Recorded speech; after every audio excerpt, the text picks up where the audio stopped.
Fantastic. I do believe we are live now. So, everybody, thank you so much for joining me on this live stream. It's also happening on YouTube. So, by all means, do hit the subscribe button if you're watching this on YouTube. Please subscribe to the channel. It enables me to bring you the kind of wonderful guests I'm going to introduce you to tonight. Now, our community is not used to making its voice heard, and there are many good reasons.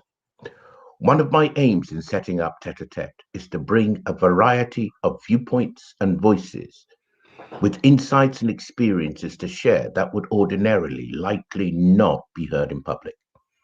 This more so bearing in mind that PAO, or people of African origin, are not homogenous in the least. We are an incredibly diverse body of people, and there are many voices yet to be heard. Because the narratives around our viewpoints and experiences have mostly been publicly shared by people who don't look like us, or share our history, or our lived experiences, we are often starved of the validation we gain from hearing our brothers and sisters speak their truths and share their wisdom. All the above is made more difficult by the fact that the voices we hear in the mainstream media do so with the thought in mind principally that they must reflect the existing narratives put out in the mainstream media. Often, the voices themselves have been groomed and selected for their ability to appeal to white audiences more than their ability to mirror the experiences of PAO, people of African origin. This is one of the biggest challenges I've encountered with the mainstream media, and one reason why I set up Tete-a-Tete. Tonight, I'm joined by Afi Darrah. You can see her in the picture-in-picture screen below. A Ghanaian health professional in Germany, specialising in the mental health arena. I'm asking her for her take on why Black folk are so silent in public. Now, this is important because unless and until we speak up in public, our voices, thoughts, fears, anxieties, and aspirations are lost to the world. Afi, welcome and thank you for joining us here tonight. How are you? Let me bring you in full picture. Boom, and you're Thanks here. for having me. I'm doing quite well. You I, know, I live in Germany. It's quite cold. I live in the small town of Eutin, mhm. and we are currently experiencing a weather change, very I fascinating. This is a place where you have four weather seasons, occurring within a span of an hour, so it's just so Oitin is actually quite north to the it's north of yes. kind of butting up against the Scandinavian countries, isn't it? Exactly. We are And the situated. federation is called, is it Schleswig? Please don't let me That's embarrass myself. Schleswig-Holstein. Say it Yes. again. Schleswig-Holstein. Thank you so much. There you go. I I've got an expert in the studio. Look, Afi, let me say that it was an absolute joy. You're the first person to just seamlessly get into the back room of the studio, and with typical German efficiency, you were bang on the money. Now, the first thing before we get into our conversation, what do you think of this idea that even within the mainstream media, you just don't hear voices and narratives that mirror your lived experience? well, it's because Black people have not been taught to, freely, give voice to what they feel. Mm. It has a number of factors. I think it has also to do with the training that we've had. Be silent, be polite. Don't speak up too easily in the presence of elders. And these are things or virtues we have, acquired in training or in upbringing. Um, So can I ask? I mean, in your opinion, is that a cultural factor across the 55 countries, kind of generally of the hugely diverse continent, or is it something that has been a learned behavior owing, say, to our history of colonialism? What's your opinion on that? That too, I mean, it's many things coming together. Hmm. Basically, it's this, loyalty and upbringing that we have, but then we also have the other sides whereby trauma has been internalized, history also playing a part, whereby, and sometimes also we just do not have the information that we need, in order to be very clear, and have a conscious attitude, in order to be confidently in a space whereby we know what we are actually talking about and we know how it affects us. And at that point in time, we do not really care who is listening. So we make our voice heard. So because these informations are not available to us, we lack this drive, to just get into the conversation and say what we mean, because we just don't have the information, and because we've also been trained, or marinated in traumas, seeing instinctual behavior, being carried out by our elders in the community, how they respond to this phenomena, when foreigners, when we are interacting with foreigners, how how our body structure or our body language, brings across our response. These are very subtle things that we, learn, assimilate, and also just instinctually give out, because it's what we know, it's what we have been seeing, and there has hardly been conversations as to why this has been so, you Okay. know. Now, well, that's why we're having this tonight. I mean, Yes. when we were doing the setup on the phone call yesterday, you were Mhm. talking about living with a narcissist and, the impact that has. Can you just kind of recap that one for me? Yeah. Basically, narcissists, we shouldn't forget, are also traumatized people, who have chosen to, live out their rage, in such a way that they take, they take from their environment in order to survive. Mm. So they really do not. They are not bothered about the casualties. They are actually bothered about where they can get A their fix of stuff from. attention and Exactly. recognition. Exactly. Yeah. So they look out for, enablers, or they look out for people who are empathic, and people who are people pleasers, people who are ready to cater to that broken side of them, So Hmm. that's where they get their fuel from.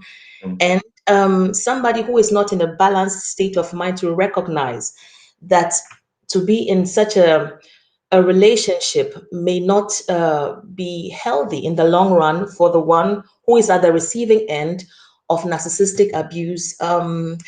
Yeah, it can be very a devastating experience, because Sure. you are caught up in this zone, you're caught up in this quagmire of wanting to find reasons, to please, to appease, to also make yourself, come across as being worthwhile, because what the narcissist does is basically to reduce your sense of self-worth, so that, you are caged, you choose to be with that person because, well, if that is how you are perceived, then you wouldn't want people to know, so in order to prove yourself, contrary to what, the narcissist is projecting onto you, um you still do more, you still put in effort, you try to understand things, and end up, exerting so much energy, that the lines become blurred,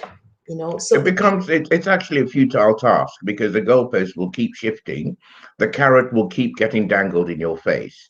Just when exactly. you're about to reach it, it'll be moved to somewhere else. And Exactly. I can't help but draw a parallel between this and the impact of colonialism kind Yes. of across the continent, Yes. and also the impact of slavery. If a narrative is consistently put out to a Such. people Mhm. that you are less than, you are worth less than, you Mhm. are less capable, and so on, there will be this tendency to want to prove to people that which you actually need not prove, because the initial premise itself is a falsehood. But Yes. if everybody around you, like you read in the media, the images that you get, the narratives that you get, are consistently negative, it takes a strong person to actually say, no, this is not true.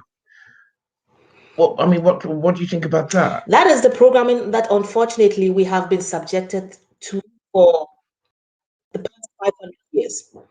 You know, um, is everything okay? Everything is Everything. fine. Can you see me? Yeah, yeah. You know, let's not forget those who came to us, had a reason for coming and had a reason also for staying, Hmm. that long, and actually there were efforts made to resist, but well, they did succeed, and realizing that it would be difficult, to keep resisting with physical means, it was very, very necessary, to work on our mental faculties, because I think the best way or the most effective way is to take somebody down, who probably is in all aspects stronger, than you, is to probably work on the person's mind, so that they are, hemmed in, they lose that confidence in themselves, and that causes them to, be stopped,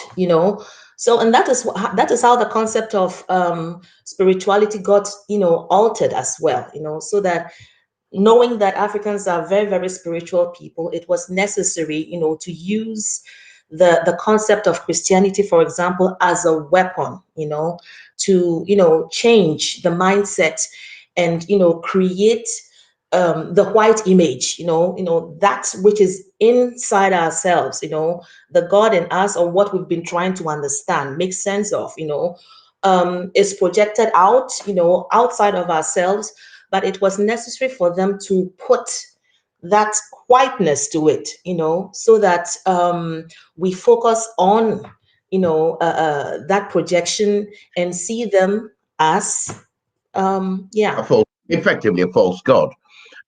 So um, this is a kind of grooming Mhm. which takes place. And one of the things I notice in media is that the black voices that appear on mainstream media have been perfectly groomed, Yes.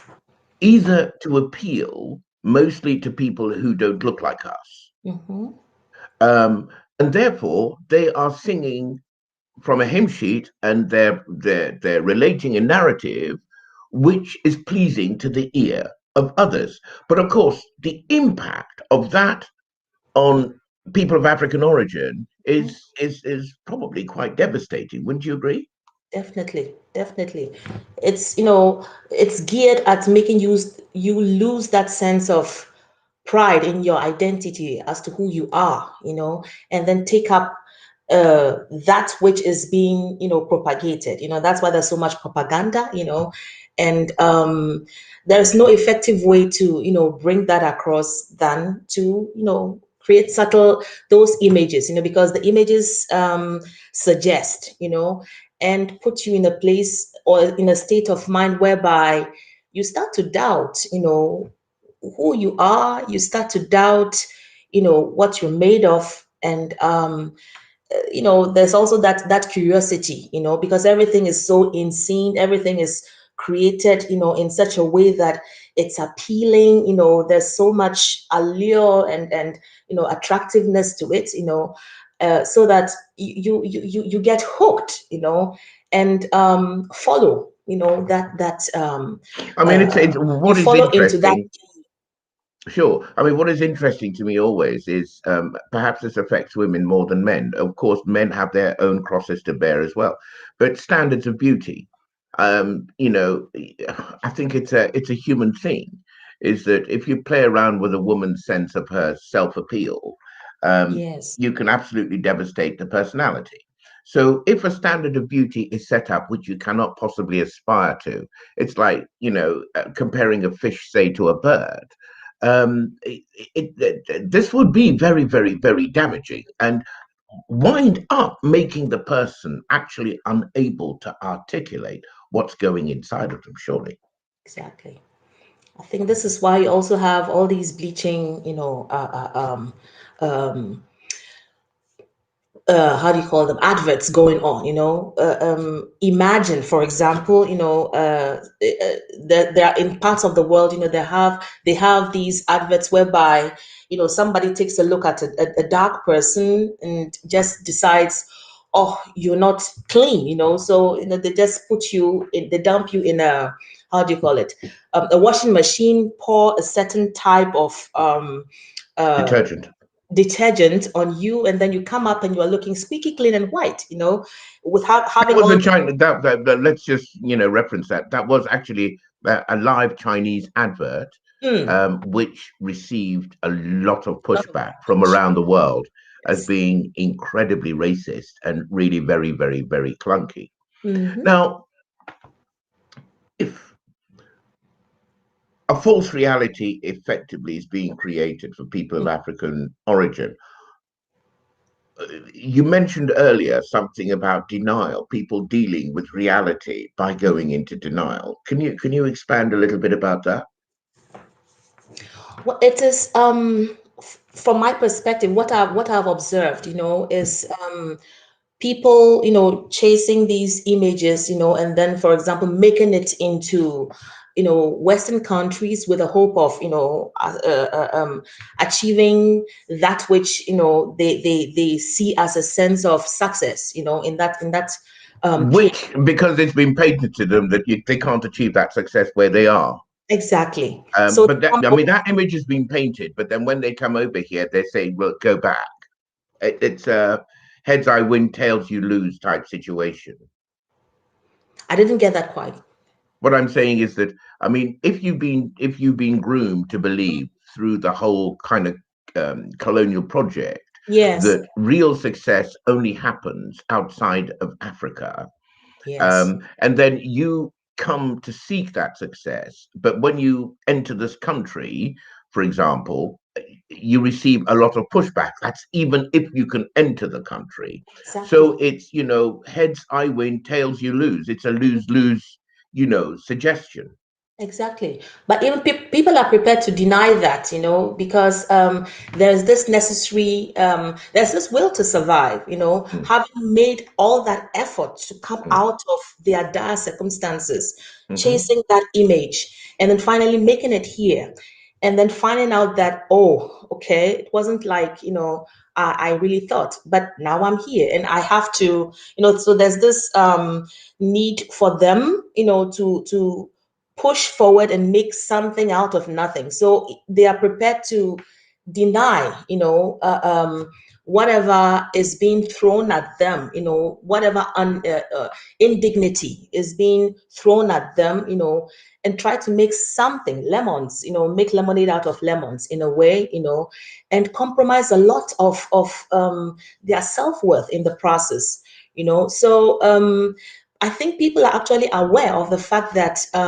they, coming into the communities that they find themselves in, they are really made aware of the fact that these people have leverage over them, and they are willing to, utilize these leverages to create problems for them if they do not pander, to the narrative of, what is What they've going been on. taught. Okay. Exactly. I just let me just quickly acknowledge there's the Southeast Londoner who is here with us on the stream. Yeah. I'm absolutely hopeless at maintaining a conversation and typing on the screen at the Yeah. same time. So thank you so much. And anybody else who's here, please do chip in and say hello. If you got any questions for Afi, do put them up on the screen. I'll pick them up and share them with her. So the next thing that I'm going to go to is the question of education, Hmm. Afi. I mean, you and I mean, you're Ghanaian Yes. originally, and so Yes. am I. Okay, and we all know that education is next to godliness, literally, in our culture, which was also part of the colonial project. Hmm. And I, for one, was educated in England. from the age of 7.5. I was in a boarding school up in the north of England. It was actually what one would call, quote unquote, an elite education. Yes. But for a white person.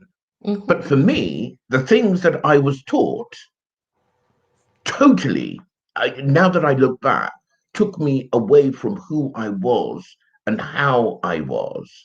And I became an expert in being a European with an absolute ignoramus about what Africa was. And really, but for strong family connections, for example, I speak 3 Ghanaian languages fluently. Um, That's great. um, I'd be completely lost. Now, I imagine those who go through such an educational system will surely have their voices muted somehow through that experience. Well, I mean, what do you make of that? I, but this is just from a personal perspective. I Mm, strongly believe that our education systems in many African countries are not designed to allow us to, tap into our creativity and who we are as mhm. people. It even starts with the idea, that speaking English, which is not our language, is tantamount to being educated. So you Correct. actually find people, Correct. uh, uh, teasing others, or others being the subject of ridicule because they cannot speak proper English. I, for one, do not think that is the education that we need. I mean, I'm in Germany, and when I came for studies, which were supposed to be in English, I found out that they had certain, subjects in English, but the whole curriculum, was to 90% in German. So you can be educated socially, economically, whatever, but in your own language. And the education that we receive is actually supposed to allow us to tap into our creativity and bring out what is best for us in our environment that we live in, so that we improve upon that which we've come to find. What I see or observe is that the systems that have been put in place, the educative systems that have been put in place, are actually designed to make us good employees, to function for the systems, that are being set in place, that are being, set in place. And, we function for the system in order to, create the wealth and success that those who designed them are looking for us, from us, or from it, So it's not. We are just functioning, and we are not being allowed, or the educational system is not actually, bringing out the best, in its people. And that is what I find disappointing, because I see no sense in, having gone through a university education and then going for advancement studies, whereby, some students also find out that actually we could be doing this, in our own places, if we had resources, in place to do the research in our own countries. Because you know it gets back to, organizing trips to Africa, for example, to come and study um, herbs, and we when we have the herbs in our countries, why do we have to go to Harvard and, organize trips back to, African countries, just to come and study herbs, whereby we can actually do these things ourselves, so these are aspects whereby I find uh, we do not even also have an understanding of who we are. History books, are not designed to, concentrate on African history and, depict where we come from, what is peculiar to us. We rather learn from, history about. We learn the histories of other countries, which they might not even be learning in their own school systems here, because it is no more relevant to the times. And it's really disappointing, because after people come out of school, they actually do not have anything tangible, to to work with, to work on, or to be part of, be it as innovators or being part of, projects, or things that are that would change a country's narrative, economically, socially, psychologically. It's not happening, and we find Okay. ourselves just trailing, Okay, look, I want to move to the second half of the conversation to try and keep this thing positive. Mhm. Um, Basically, what we're saying is Yes. that owing to the way we've been groomed for one Yeah. reason or another, Mhm. silence is going to be the most likely option, and there will be practical blockers. For example, if you speak out of turn, it could cost you your job. Yes. It could get you sent into Coventry. It could gain the displeasure of your work colleagues. And life is all about networks, rubbing shoulders with others, with other people, and getting on. So if you step out of sync with that, rather than following the herd as it is, you could be in trouble. Now, the problem is the herd is programmed and attuned to working for the benefit of people who don't look like you Mhm. almost exclusively. The herd isn't designed to work for a diverse body of people. It's designed to work for people with a certain ethnic, Yeah. cultural, mental kind Mhm. of profile. So, on account of these things, I think we can say that people have their voices muted. How do we learn to speak up? Speak from your experience. I think first That's a of big all, question. yeah, that's a really big question. It's So, because it's a hydra-headed problem, yeah. and I think the best approach so far has been very individual, Mm. but I think um, the the first approach, to this issue is to at first acknowledge that there is a problem of this sort, at all. What do you mean within the self, within yourself as an individual? Exactly. And Yeah. also, Well, yeah. hang on, but yeah, but if I may mind that for a moment, um, but when it comes to the thing of acknowledging the problem, we've Mhm. already discussed how people deal with unpleasant circumstances as they go into denial. So Yeah. actually, there is a huge motivation to not acknowledge this problem exists because you'll think, oh my God, what am I going to do? It's too big for me to handle, and everybody else has got the same problem, and what will we do? That sort of thing.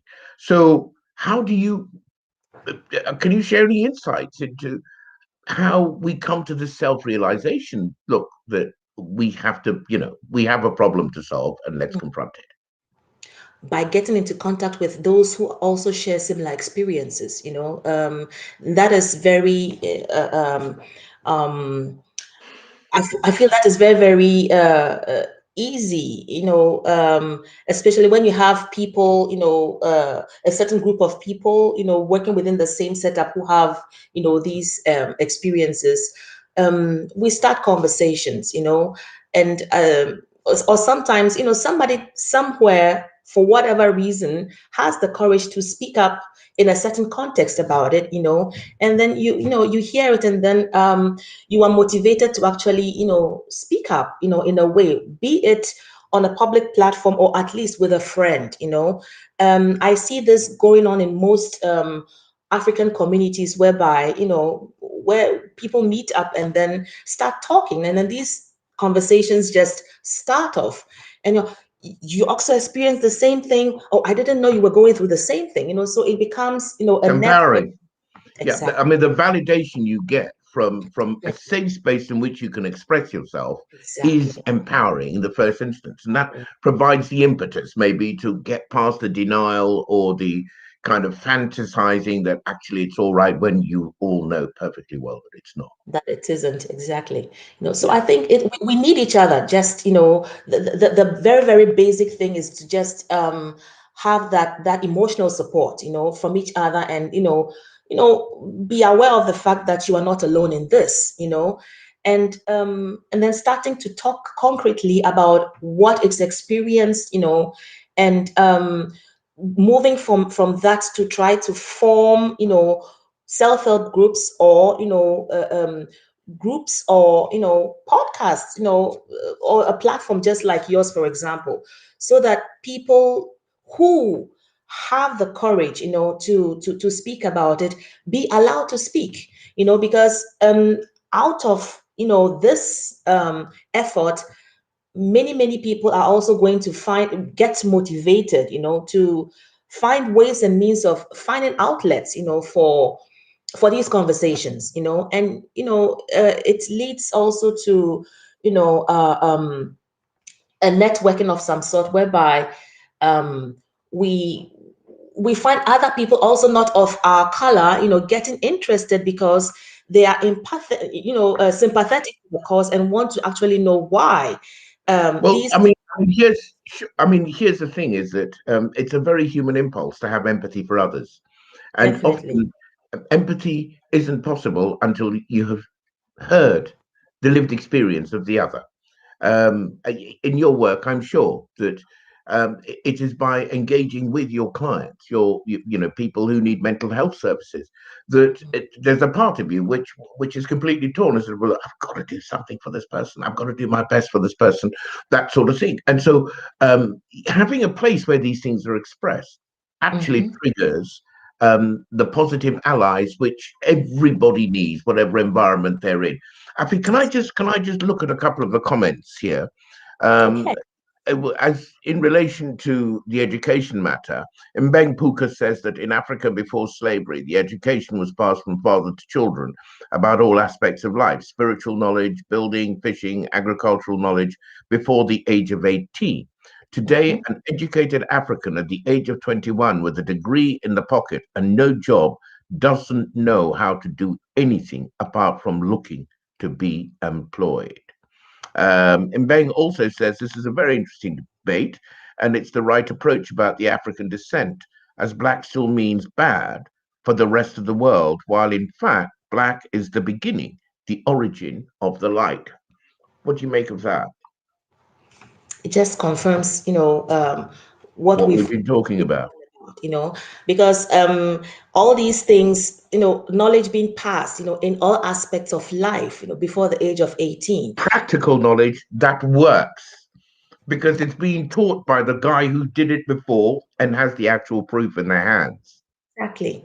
And spiritually building our young men to become real men, protectors, of the space that their women need in order to, flourish and be creative. So you are taken through very, very, intense initiation rites also, which makes you stand as a man and understand what it means also to be a man, and be there, and then be present in your space, so that women who find themselves sharing space with you as wives, co-wives, whatever, have that security that they need in order to um, flourish and be creative, and add to the wealth of that community that is being built. I mean, before all these political systems came, we men in the community were flourishing. There was wealth, because people worked together. People understood the concept of the institutions that they found themselves in, and they worked from a spirit based point. So it it was a way of living. It was a way of life, and it was, as a result of that, you had the consciousness to you know uh, um, act, in the way that you needed to provide the space that people in your community needed for the necessary development. But we find out that all that has been hijacked, and we've been stuck up in places whereby other bodies govern these activities, and then we are left, to look for their the assistance, having all this colored paper, pieces of paper we call money. Before these times, money did not exist. There were other forms of sharing, but it contributed to wealth. And now we are having these systems which determine how we use our time, how we use our energy, and it's rather sucking the energy and life out of people because they hardly have the time to develop themselves as human beings. You work from the age of 21 to 65 or 70.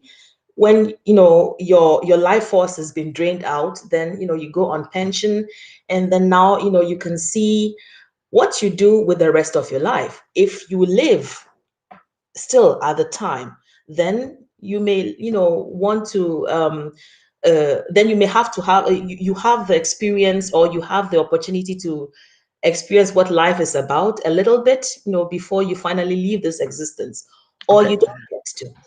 Okay, I mean, let me talk about this. I mean, going back to the question of why it's important to speak up. Right now, there are all kinds of things happening in all the European countries. Germany will be no exception. There's a possibility of a mandated vaccine. We know that certainly in the United Kingdom over here, Black people are twice as likely, or were twice as likely to die of COVID in the first and second spikes that took place. So that a man of my age who looked like me was twice as likely to die as a white person of exactly, with everything else not normalized. Now, for us to respond to these issues, you need people whose voices are clear and sharp. If we have a situation in which perhaps the most articulate, the best educated of us are groomed not to speak to their own issues, but to parrot the narrative that society is trotting out, which is causing the double deaths, I think I make my point that there is absolutely no point, which brings us back to how crucial it is for Black folk to think about their end of the wicket, how they are going to face this ball that's being bowled at them, and creatively come out with ideas. Now, what do you think about the way our voices have been heard in the way this pandemic is being responded to? We must be careful because Facebook is capricious about criticisms of public policy and so on. But speak your truth.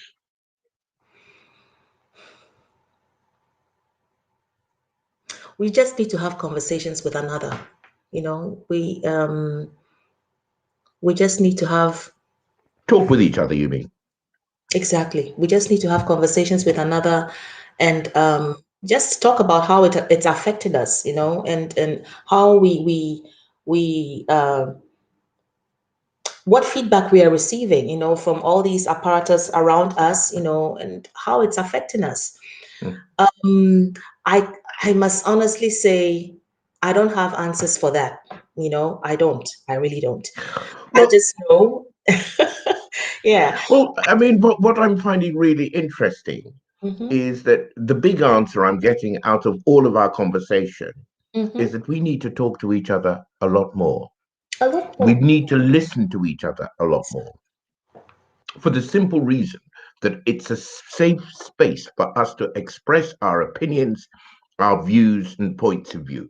Hmm. And that seems to be the galvanizing point for people to find the courage, the life force, or whatever is required to go forward and tell their truth. So, on that note, Afi, I think I'm going to, close our conversation here. Is there something I should have asked you that I didn't? I don't think so. I don't think so. I think we've covered what needs to be covered. For me, Okay. basically it's just about the importance of communicating with each other, and sharing our experiences, because that is the, Truthfully.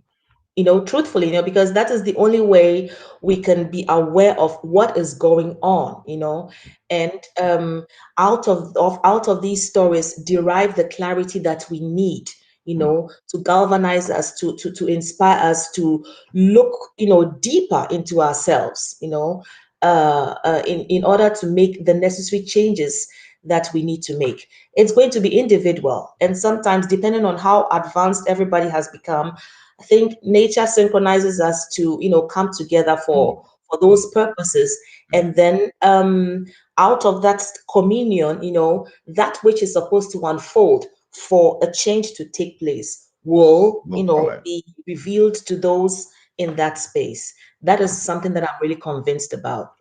Afi, I'm inspired and appreciative of your confidence in the natural order of things. Thank you so much for stimulating conversation, and thank you, Mbeng and the Southeast Londoner and other people who've joined our conversation. But Afi, do you know what? I'm going to send you a little prize for being the most efficient hookup on this platform. What Oh is it boy, with you people? Hyper efficient. So I'm very impressed. Thank you thank you. so much. And my friends, please subscribe if you're watching this on YouTube and for more content of this nature. Thank you very much indeed. Thank you.